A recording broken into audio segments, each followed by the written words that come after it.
everybody. Welcome to the first episode of the ABHIIFIT Podcast. I am Diksha Vora, and I'm super excited to be hosting this interesting session. We're going to be busting many myths about health, fitness, nutrition, talking about the whole formation of ABHIIFIT. So I won't waste your time more. Let's welcome the founder of ABHIIFIT, who is Abhinav. Abhinav, welcome to the podcast. How are you? Thank you, Diksha. I'm good. How are you? I'm doing very well. Okay, so let's get straight into the point. I want to know, where in India are you from, I'm from Delhi. and when did you come to Dubai? I came to Dubai in 2015, so you can say 2016. So it's been 9 years in Dubai. And you've been a personal trainer in Delhi as well. I was not a personal trainer on the gym floor. I used to have an academy in Delhi, in India. Basically, I used to travel across India, take workshops, certification courses for the trainers. I was one of the brand ambassadors for Optimum Nutrition brand, and I was pretty active in fitness, but not exactly a personal trainer. I also used to have a gym management company where I used to train the personal trainers and the gym operations and things like that. And what brought you to Dubai? There's a personal story behind. We had a family business which collapsed, and so the entire family had to move to Dubai under crisis. So when I came to Dubai, since I had never worked as a personal trainer before, I didn't do a job. I had my own business, so I thought, okay, I need to do something to make a living. So I thought, okay, cool. This is what I'm good at. So let me become a personal trainer on the gym floor. So right from teaching the trainers, I became a personal trainer. So I joined Fitness First in 2016, starting the Dubai Festival City branch, and from there on, I just worked harder and harder, 20 hours a day. Built up my clientele, Wow. gave all kinds of results, body transformations and back pain and injury rehab and so much more health issues. And also, I built my name pretty quickly. And in 2019, I became the UAE Personal Trainer of the Year as well. Wow, Yeah. interesting. Yeah, and from there on, after COVID, after lockdown, I was I was fully saturated. I had a lot of work, even though it was COVID times. But I had a lot of clients. I thought, okay, it's time to move on. I wanted to open my own gym, but because of COVID, the entire idea was a bit, scary. I said, okay, cool. Let me move out with all my clients. I started freelancing. All my clients moved out with me, and from there on, I started building my team because more and more referrals were coming in. A lot of people wanted to train with me. I thought, okay, cool. Let's have an extension of Abhinav by the name of ABHIIFIT, and that's how the company came into existence. Excellent. And which year did you guys start? So the company started in 2020, right after COVID. Okay. Even though before that as well. During COVID, 2020 was COVID period. Yeah, during COVID, like after the lockdown, you can say. Correct. But before COVID, when I was in Fitness First, I had my own website. I had my own Google presence. I was very active in media as well. I used to have a lot of radio visits and Gulf Right. News interviews and a lot of popular media publications I used to write for. So, the company was, the brand name was there, but I was still with Fitness First. But later, after 2020, the company came into existence formally. Excellent. So tell us about the model of ABHIIFIT. You guys are a group of personal trainers who provide on-site personal training. Is that it? Yes, exactly. So we don't own a gym. Sure. Okay? So it started off with me being a freelance trainer. Okay. So I was freelancing in a gym called Warehouse Gym, where all my clients had to become a member over there in order to train with me, and I was allowed to take my personal training. So as more and more clients wanted to train with me, I started expanding my team. So, but we still didn't own a gym. So we started operating in Warehouse Gym, in D3, in Train Gym in Dubai Mall, and there were just two gyms earlier. Where basically, if a person wants to train with me or my team members, they will have to be the member of that gym, and the gym would allow me to conduct my personal training business in their gym. Okay, interesting. So yes. currently, we are a team of 10 coaches based in 5 locations in Dubai. So everything, all the programs, all the methodologies in ABHIIFIT are as designed by me, and I audit all the programs and nutrition and client education and the trainer education. So I take care of all those aspects. But if a member wants to train with me or my team, he or she would be required to take the membership of that particular gym in that location, and we train. We also do selectively, we do home trainings as well. So if somebody is in any part where our facility is not located, then depending on the feasibility of the personal training service, we can quote a price and we can send a trainer at the place as well. And tell me, why would you recommend training with ABHIIFIT compared to any other regular brands, when they have their own trainers in their particular gym? So there's that. And then there's obviously your team, which actually comes and, then obviously has to train. So what's the difference between the two of you? Tried and tested, proven results with clients. For me and my team, we've got client transformations ranging from all kinds of goals, ranging from fat loss or injury rehab or pains and chronic health issues, some brain issues and things like that. So the results are there, the credibility is there. People know that we know our stuff. And so, in order to train with us, they directly contact us and they ask us, where are you located? Uh, uh, you know, if they manage to join any popular chain, say if it is Persevera or whatever, so they don't know which kind of a trainer they are going to get. Correct. What's their background? What's the background? Yeah, they're like? entry Yes. level trainers. They're Yeah. trainers. Becoming a trainer is actually very easy. You just need to do a entry level 3 month course, and you can become a personal trainer after 3 months. Correct. But good training and experience, it comes through education and Sure. handling cases and giving them results. So that's what we do. So people contact us because we have the results, and they know that we are good at it. So tell me, with your experience in UAE, you've been training people here for a very long time. What are some of the most common ailments or problems that people come to you with? Okay, so most of the people who come to us are suffering from all kinds of chronic health issues.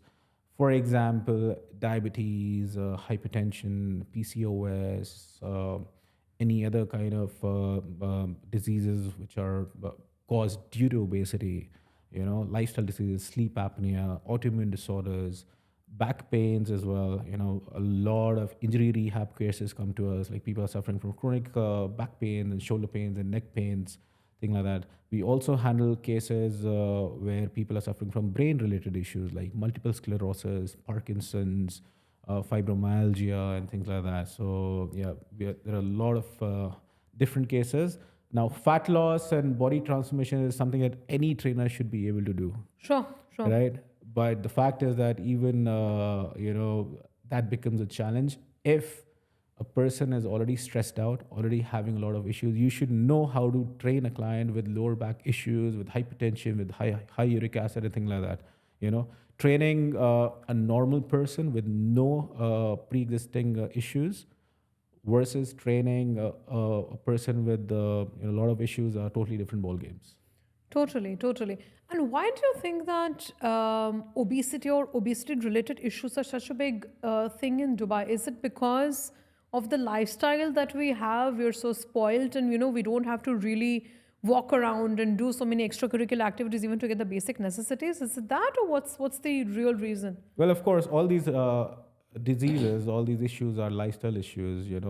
Diabetes, PCOS, all these are very modern diseases. Which we have actually started to hear more and more of in the last 30, 40 years. Diabetes was more and more cases were coming in 80s and 90s, and even more in 2000s and 2010s. And PCOS is a fairly newer, epidemic, you can say, since 2010s and to 2020s and all. So like almost 70-80% of the girls who come to me, they are suffering from hormonal issues. The reason is simple, sedentary lifestyle, high stress environment, poor food available, poor choices of food, and in general, people in Dubai are more spoilt than people in you can say a bit what do we say, backward countries, not backward, but not as Like developing countries no, yeah, and yeah, so. developing countries, yeah, you can say. See, I'll tell you what I feel in Dubai is that Yeah. we're used to a lot of things on demand.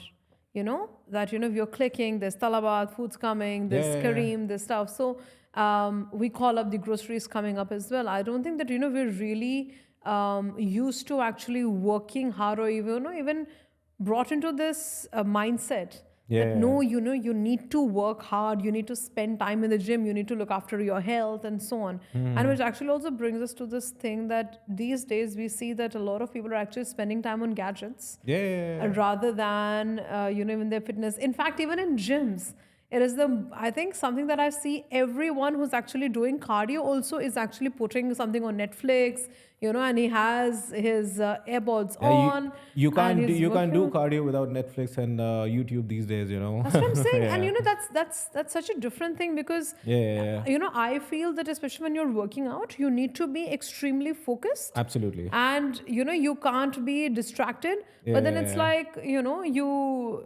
you don't really feel that motivation, I guess. And so you just want something to, distract yourself. And so, you're just doing it. I don't know what is it, but this is, I think, something that's a very Dubai It's very Dubai and it's very Instagram and social media savvy things, Yeah. That's the point. Like you mentioned about online shopping earlier, at least until before 2010, when online shopping was not so much easily available. At least we used to go for shopping to buy our groceries and things like that. But now even that thing is sorted. With the onset of Instagram and more social media platforms, people are just spending their time scrolling the reels. They're not even using their brains. Forget the body. Correct. Like 1 hour, 2 hours at least. But they will just keep scrolling the reels. Yes. Yesterday I was having a conversation with my wife. That when I was young, I was also a gadget freak, but I used to play video games.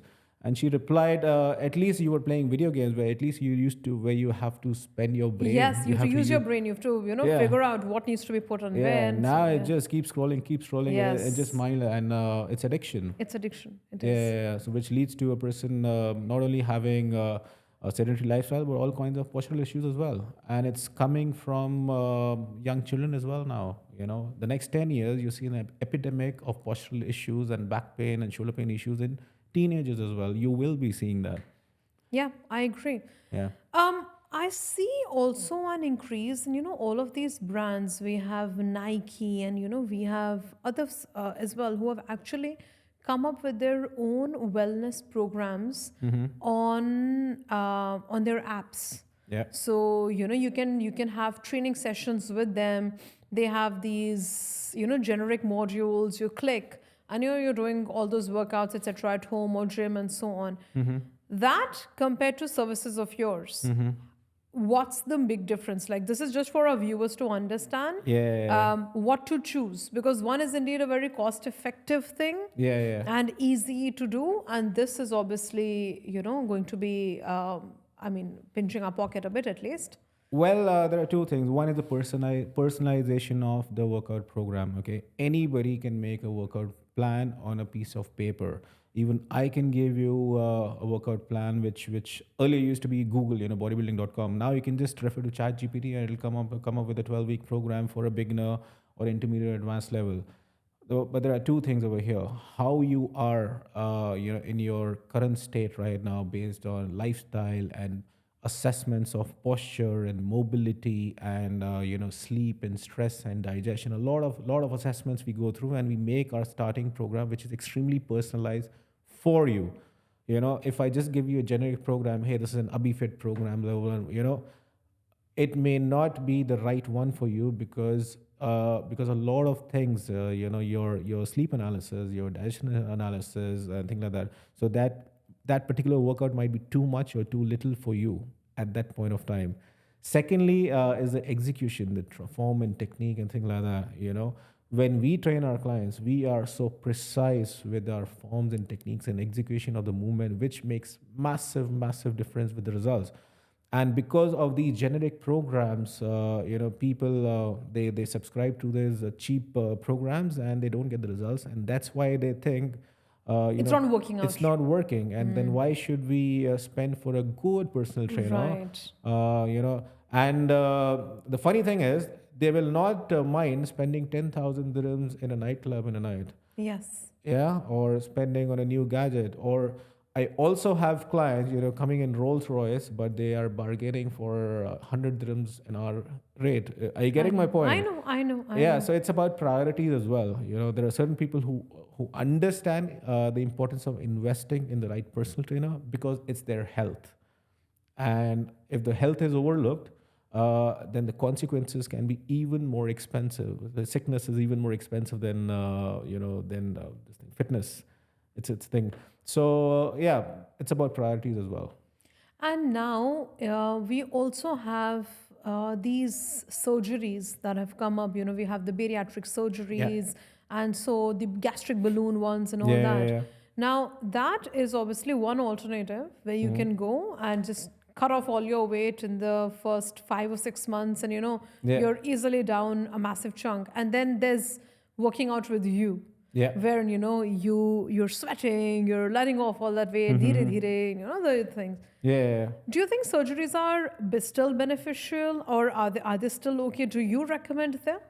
So I'll tell you something. If a person, I've handled a person who was 200 kilos in body weight in my initial years of fitness first, and he was just not able to move. He was not even fitting in a machine.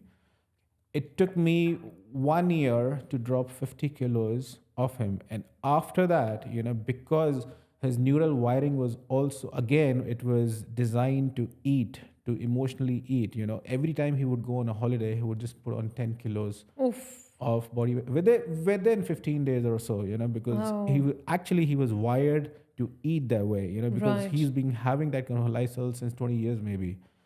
So in certain cases, maybe surgery is a good starting point. To at You know, least help you reduce that bit, yeah, so that at least you have that motivation to go further. So I'm Correct. not 100% against the surgeries, but if a person is say 35-40% body fat, who has issues and things like that, at least give yourself a chance to what do you say, commit to a lifestyle, you know build good habits, train with weights, build some muscle, start being more active, start having better choices of food. Give yourself a chance to drop it naturally before you even think of going down the road. But a normal person, say a male is coming to me with 110 kilos of body weight, he doesn't even qualify for a surgery. But if there's somebody who's 200 kilos and above and 250 kilos if they want to go for a surgery, fine. But after that, also, what's going to happen? Who's going to take care of your fitness? You're not gonna surgery will not get you stronger. Surgery will not get your heart functioning better, and surgery will not cure pains and things like that. So you need to still commit to a lifestyle. Otherwise, you will become fat again even after surgery. See, I'll tell you, and I'm only going to be referring this case because it's just come to my mind. So we do see Anant Ambani, okay, Yeah, and he was large. I think he has had some massive physical ailments as well, yeah, and then he obviously reduced a lot of weight. yeah, yeah, And they would tell us that, oh, he's lost around 108 kilos yeah. and all that, blah blah. And I really find it so difficult to even understand that somebody could lose 100 kilos without a surgery, because the amount of hard work at the age of मतलब 200 kilo पे तो आपकी body हिलेगी भी नहीं, मतलब इतना मुश्किल है. So just to just move that and so on. So I was like, okay. And then again he shrunk, and then he's grown, okay, big. Now this is something that a lot of people undergo. Yeah. We see Ananthamani more, that's why we were able to refer to him. But a lot of people shrink and then they again go back. Why does this happen? Again, they have managed to lose weight because of any intervention, be it surgery, because of crash diets, because of these days there's Ozempic and Mounjaro, they are the GLP-1 agonists which will suppress their appetite and things like that. But they will be successful, in the short run, losing weight, which is good for a starting point. But again, it's not. They have not committed to building good habits. What are good habits? At least go to the gym 3 to 4 times in a week, do resistance training, build some muscle, improve your metabolic health, build habits of walking more, non-exercise activity, thermogenesis. People talk about 8 to 10,000 steps in a day. Why? Because we encourage people to move more. Just don't be a couch potato. sleep on time, at least try to have good quality sleep, and you need to be able to manage your stress as well. So these are the habits people need to commit to so that they don't rebound again. Otherwise, it's just going to be a yo-yo effect. They will lose weight, but when they gain it back, they gain it back quicker and even more than they were before. Correct. See, then again, we as Indians, I would say, have this thing that we only go to gym to lose weight. A lot of people, they're like, oh, it's just about losing weight. Why is that not a great goal to have? What would be the ideal goal? Resistance, fitness, training? See, first thing first, there's a difference between weight loss and fat loss. Weight loss is a combination of your body fat, body water, and your muscles. Now, we focus on fat loss, which is just the unwanted tissue which is harmful for you, which is your body fat. Like excessive body fat is harmful for you. Okay. So there's a clear difference between weight loss and fat loss that people need to identify. Good weight loss is basically losing the unwanted tissue, which is your adipose tissue, body fat, while retaining or increasing the muscle tissue. So we need to change our body composition. Okay. Losing muscle will only lead to even more metabolic issues, even more slowing down of the metabolic rate, your metabolism basically. It can lead to pains. It can lead to postural issues, and a person will look skinny and frail. We don't want that. From out of shape, bigger body, you come down to an out of shape, smaller body. Is that the thing that you visualize for yourself? No. Number two, it's the fitness. Again, weight loss will give you the drop in weight on the scale, but it won't give you fitness. So for fitness, for strength, for endurance, for mobility, flexibility, you need to go and train. And when I say that you need to go and train, you don't need to spend your life in the gym. Just 3 to 4 days, 3 to 4 Times hours, in a week, yeah. yeah, in the gym in a week. A week has how many hours? 24 into 7. I'm just talking about spending 4 hours or 3 hours at a minimal in the gym. If you can't do that, then of course, then nothing can help you. That is true. That Yeah. is true. And, we're coming to this whole strength training bit. I also realize that about 45%, as per statistics, women believe Yeah. that they'll get athletic if they actually do, like their body will get athletic. Not and, athletic, also masculine. masculine. Okay. I don't want to use that word. So let's do masculine. They'll get Yeah. masculine, look very manly. And so if Yeah. they actually do resistance training, and so how true is that? It's absolutely not true because even in men, it's so hard to gain muscle. Men keep trying their best with the diets and supplements, things like that, and still they're not able to gain that much amount of muscle. When it comes to females, they lack the major the main hormone called testosterone, which is responsible for building muscle. Yes. In females it is considerably less than men, so it becomes impossible for any female to look masculine without the intake of steroids. So all the females that you see who look masculine, they have taken some kind of hormonal interventions like growth hormone or testosterone or thing like that. So weight training will only make you look toned, because that's the word females are looking for. Yeah. What is basically muscle toning? It's gain in muscle while losing fat. So you will get tighter and you'll get in shape. It's impossible for you to have bulging biceps and shoulders like men, because you lack the Hormones. hormone called testosterone, which is the main muscle building hormone. Makes sense. Makes absolute sense. And is it possible to build muscles and have a good nutrition with a vegetarian diet? It is possible. It's very challenging because what happens is the amount of protein that you require, not just to build muscle, but even to function optimally. If you are decently athletic, it's very difficult to come from to take in from vegetarian sources without the addition of a lot of calories. All the vegetarian sources. What are the vegetarian sources? Paneer. Paneer, dals. The dal is not a protein source, by the way. It has really dal isn't a protein source. It has protein, but number one, it has very less protein. It is mainly carbs, and whatever proteins that are there, they are also not the the good quality proteins, they lack certain amino No, acids. we've been taught daling how, तो protein का intake आपका पूरा हो Yeah, जाएगा. that was our grandmothers and mothers speaking when we were children, But Yeah. actually speaking, it's a major form of carbohydrates. Wow. So now you're left Okay. with just proteins Paneer, and tofu, yogurts and milk yogurt, and things like that. yes. Yeah. So paneer, 100 gram, 100 grams of paneer will give you around say 17 grams of protein, but it'll also give you 25 grams of fat. So if you got to take 200 grams of protein, you'll be ending up with at least 500 extra calories. Then you can have chicken. So you can complete your protein intake through vegetarian sources, but you will be taking a lot of calories. A good way of combining, total protein intake is having combination of rice and rajma, for example. But if you do that, you will get your protein, but again, it'll bring your carbs a lot of it'll bring your carbs up, and so your total calories would be more. So there are not much vegetarian sources of protein. And how much paneer will you be able to have anyways? No, but how about protein shakes and stuff that have come now, to give you that jazz? Yeah, that's what I was about to say. So you can, but you'll have to supplement yourself with Right. some whey protein isolates, which are lean proteins without much carbohydrates and fats.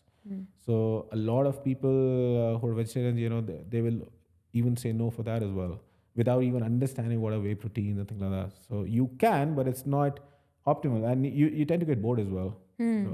So if I tell you to have paneer and tofu and Every single soya day, and whey protein and that's it. So it's very difficult. So we encourage at least a person to have eggs or something like that. If you cannot have it, then you cannot have. Then we got to correct. work with With what we can. what we can. Yeah, that's fine. So, coming from these different myths that we talked about, the dals and so on, I want you to list down top 3 myths that people often have related to health and nutrition, which are absolutely bizarre. Okay, there are so many myths. It's very difficult to find the top 3 ones. Okay, let me come up with the most basic one: spot reduction. People come to me saying, "Hey, I just want to lose a bit. I'm fine from everywhere else, but I just want to lose a bit from my tummy." So basically, they're trying to say that I need spot reduction, which is physiologically impossible. So fat loss happens with the process of calorie deficit, and when fat loss happens, you lose fat from everywhere. Where you lose fat first from will depend on your own genetics, your own hormone status. So you cannot do that. Eventually, you will be able to lose from the troubling areas as well, but there's nothing called a spot reduction. Number 2, cardio for fat loss, or just walk 10,000 steps a day and you'll be able to lose fat. That's also untrue, because no matter how much cardio you do or no matter how many steps you take, if you're not under calorie deficit, if you're not under a negative energy balance, you will not be able to lose fat. You can probably lose, say, 300 to 500 calories in 1 hour of cardio, but if you're just eating 2 slices of pizza, you're just getting into a surplus. Number 3, the myth about detox drinks. Have lime and honey in the morning. in the morning, and all You kinds have of fennel detox seeds juices and and this yeah. and that is good for weight loss. Right. Again, a lot of dietitians are just bullshitting, to be honest. Yes. They are just attractions, and it's not true. Ultimately, the process of calorie deficit is the only way you will be able to lose fat.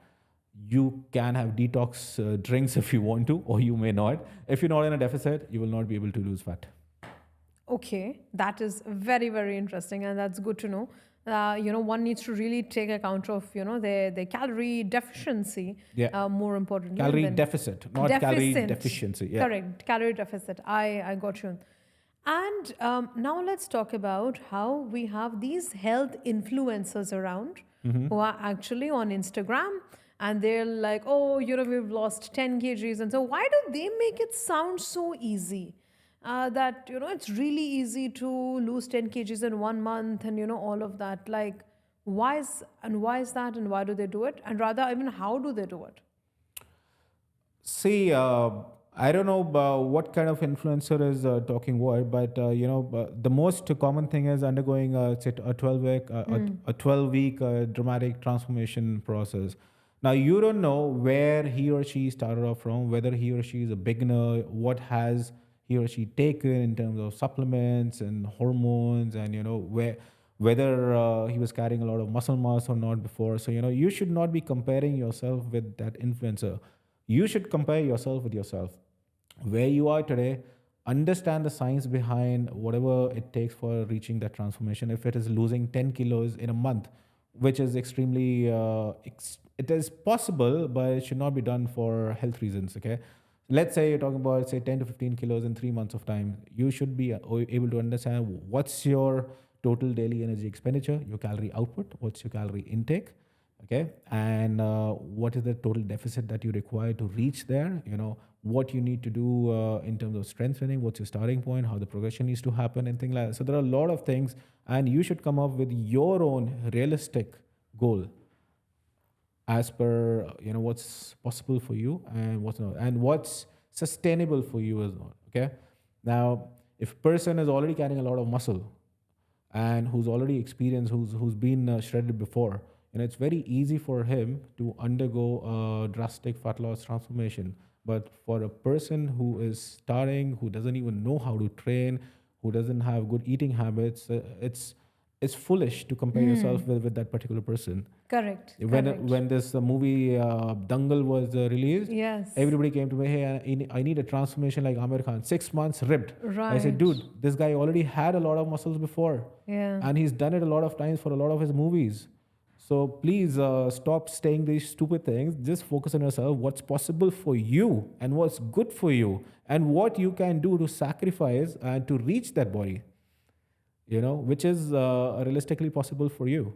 Correct. Yeah, Correct. it's good for motivation, Yeah. but it's impossible to achieve that for you if you don't even have a decent structure underneath. Totally. So how will you even look ripped? No, I think your point is right. They never show us where did that person start, Yeah. at what weight, at what muscle mass, at what level of fat percent in his body, and we're all just like 12-week. Let's go body transformation. Let's see. I may end up looking like Shah Rukh Khan itself in the next 12 weeks. Right. So I'm coming to one question that you actually mentioned in your conversation. You help with PCOS. You're also working on Alzheimer, people who come with Alzheimer's and all mental disorders and so on. Also, Not mental disorders, neurodegenerative conditions, brain-related conditions. brain-related conditions. I apologize. People come to you with brain-related conditions. Yeah. Is that something? How do you manage to work with these people? Okay, let's talk about what the condition that you mentioned, PCOS and diabetes PCOS. and, things like that, and Alzheimer's. All these conditions, actually, all these three conditions, diabetes, PCOS, Alzheimer's, they are linked to insulin resistance, which is a lifestyle issue.